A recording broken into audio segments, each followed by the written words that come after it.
everyone, welcome back to my channel. It's me, Serin. 안녕하세요, 세린이에요. Happy New Year! Welcome to 2023. I really wish all the luck, all the best for you, and I really hope everything has been going well for you, for your family, for everyone that you know in your life. I certainly have been doing quite well. Today is the 16th of January. And I came to Germany on the 16th of September last year, so it's been exactly 4 months since I relocated myself to Germany. It's been a ride. It wasn't very easy, I would say. It was not so difficult either. There were some challenges and struggles that I've had, of course, but all in all, it has been going pretty well. Now I can actually say that I'm settled here. Not permanently, but definitely for some time. I can actually see myself living here for some time. Things have been quite busy and hectic, but all good, I would say. And in this video, I would like to share some challenges that I would like to tackle down in 2023. There are some few plans. I'm very future goals-oriented person, so I have a few obviously, but today I'm just gonna share 5 of them with you guys. And before that, I would like to assess how my 2022 was like for me personally. Briefly speaking, I feel very grateful just for the fact that I was brave enough to pick myself up and left Cambodia and I came to Germany to live here, to study here. This one has been quite a grateful journey to me personally. Not particularly because I prefer here as compared to my life in Cambodia. I don't think I do. But it's more that when I decided to come to Germany, it was 100% for myself and no one else. There was no one who persuaded me, who convinced me to go to Germany or you know, move here to study. It was 100% my decision because I wanted to. And there was nobody else was involved in this game. Whereas when I moved to Cambodia, I didn't really make that decision 100% for myself because I moved there for someone else. So when I was in Cambodia, even after I was not with that person that I moved for in Cambodia, even when I was alone, I felt like it wasn't 100% my autonomous decision to begin with, because it was not. That was the beginning of the story. So me moving to Germany just completely 100% for myself, it really matters a lot.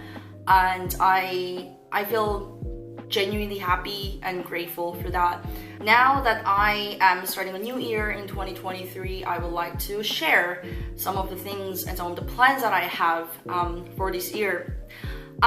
Let's just dive right in then. So the first plan that I have is to travel 5 new countries. Why 5 new countries is because ever since I started traveling in 2015, that's when I first started traveling abroad, and ever since I started that, I always came back to Europe. I can't really explain why and how, but I just fell in love with the culture here, the people here. Every single country that you go to in Europe, they're all completely different when it comes to culture and language and weather, and I just fell in love with them. But at the same time, now I feel like I kind of feel stuck when it comes to traveling because I just go back to places that I've already been. So for this year, new challenge is to travel 5 new countries. I still have to figure out which specific countries that I would like to visit, but I'm going to start doing that by visiting Portugal in March. I already booked my flights 2 days ago. I'm going to be visiting one of my closest friends, Nadine. She lives in Lisbon. So yeah, it's going to be the beginning of the journey of traveling 5 new countries. So far I'm thinking about Egypt, maybe Morocco, because I've never been to Africa, so that would be amazing. I would also like to go to South America, but I don't know how possible the plan is going to be because I'm quite busy these days, working and studying at the same time. So let's see, but please cheer me up to visit 5 different countries, not just different countries, but 5 new countries that I've never been this year, so I can share my journey of my travels in this channel with you guys as well. And the second plan that I have is to be fluent in German and Bahasa Indonesia.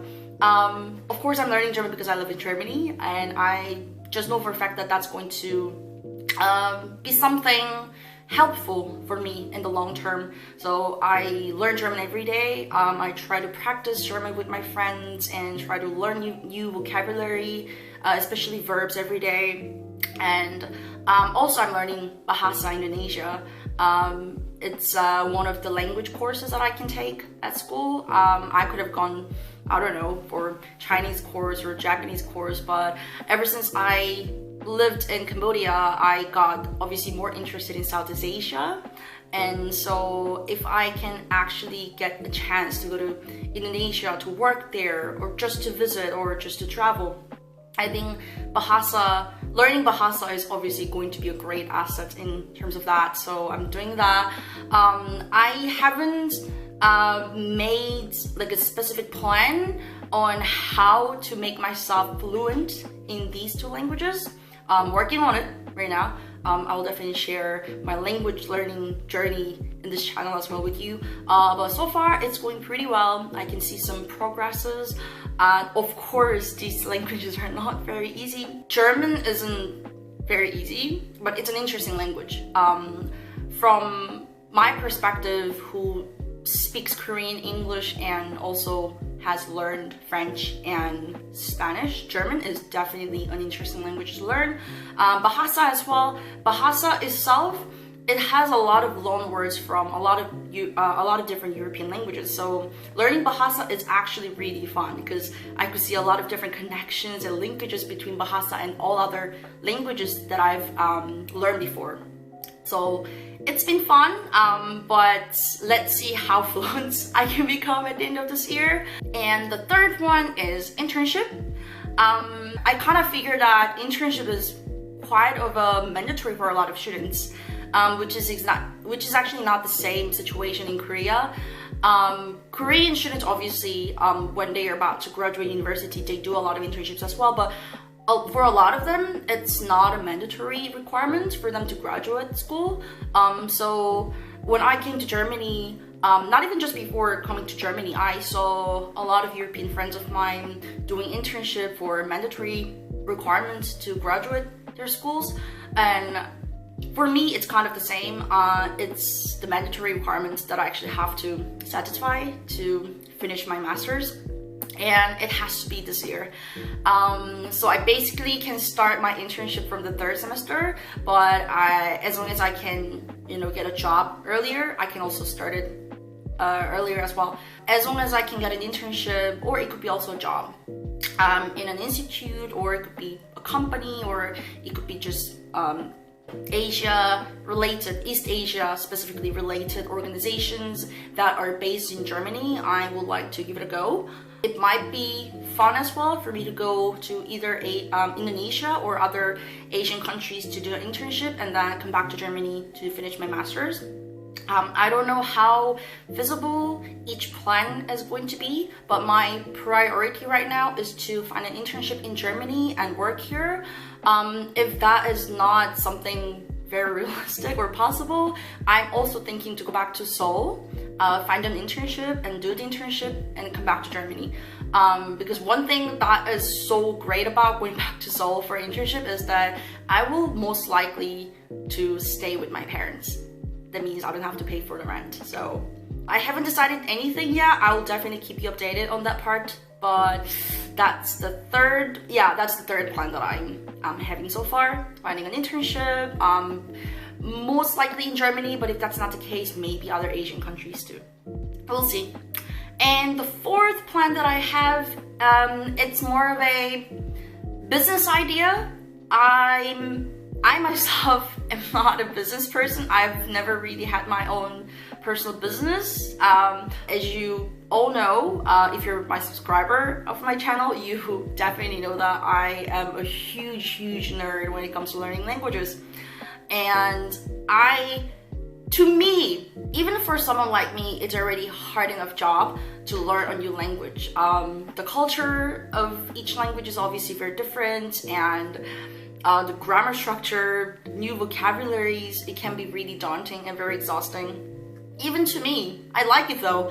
But I also reckon that for a lot of people who would like to learn different new languages, especially for people who either lose their motivation or inspiration to learn languages pretty easily, or people who just let's say don't really have enough experience of learning languages and don't really know how to plan ahead, how to approach new grammars, how to find new tutors, or how to plan their daily goals, daily progresses. And I thought maybe this could be a business idea that I can actually make a service. I can offer a service where I can help people out when it comes to learning languages efficiently and keeping my future clients motivated and inspired so they don't give up in the midway. It's been just an idea and just a thought. I honestly don't know how feasible it's going to be in a realistic term, but I would like to try. And I need to build up some kind of prototype so I can try, maybe with possibly my future clients. I don't know how it's going to turn out, but it's just an idea. And if you honestly have some advice on it or suggestions on my idea that I have right now, you can obviously message me or you can comment down below. Let's have some chat about it. It's something exciting because, like I said, it's something new. I've just never done anything like this before, so let's see where it goes. And this is obviously where my passion resides in. I love learning new languages, and I've been teaching Korean and English for the past 5 to 6 years. So honestly, language has been always my passion, and I think I would be willing to spread my passion, spread my motivation of learning languages with other people. I would like to share some of my passion with other people too, so they also can have fun. So that was another plan that I have right now, but we'll see. And the last plan, it's not more of a plan, but it's more of a mission. I tend to think a lot about my future, which is not necessarily a bad aspect of myself, but I started realizing, especially late last year, I started realizing that it's not exactly or necessarily great virtue to have either, because when you're so focused on your future, you tend to forget about what is going on right now in your present moment. And that's exactly what I had been doing last year, and that is just my tendency. I'm very future-oriented, goal-oriented person, and I think a lot about what is going to be in the future, or what kind of person I would like to be, what kind of place that I would like to pursue to live, sort of thing. So my perspective sometimes is very fixated on my future rather than my present moment. And another thing is that I also look back a lot. I look back a lot, especially on my own mistakes, on my own faults, on my own things that I should have done, regrets, sort of stuff. So I also look back to my past a lot, and I would like to reduce the time that I look back and look forward, just to be present in the moment right now. I don't think it's going to be very easy for me to just be more present, be more in the now, especially because of my personality, and I have been this way for the past 28 years, and I know it's been a habitual thing for me. So I have to also admit that it's not going to be very easy just to be present and don't worry about the future, don't really be caught up in my own past and what kind of mistakes that I have made, etc.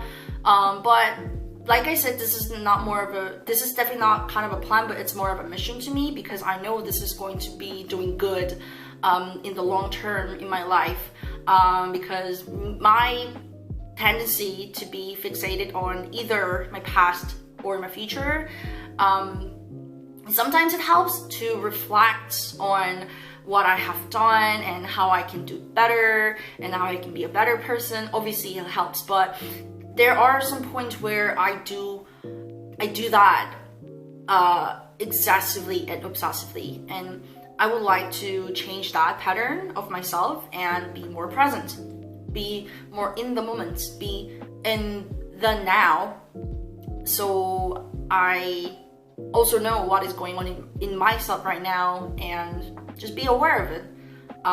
Whether it's just a feeling, whether it's kind of a worry or it's a concern, doesn't really matter what they are, but I would like to be more in the presence and enjoy what I have, be grateful for what I have earned, what I have achieved, and I think that's going to be a good practice, especially something very helpful in the long term.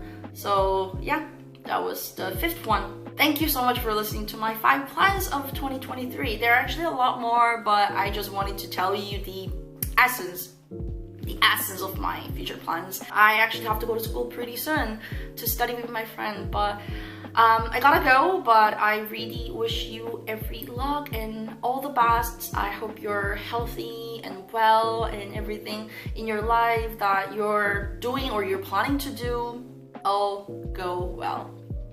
Thank you so much for watching my video again, and thank you so much for visiting my channel again, and I would like to see you pretty soon in another video. I will keep you updated on my plans as well. So have a great day. I will see you.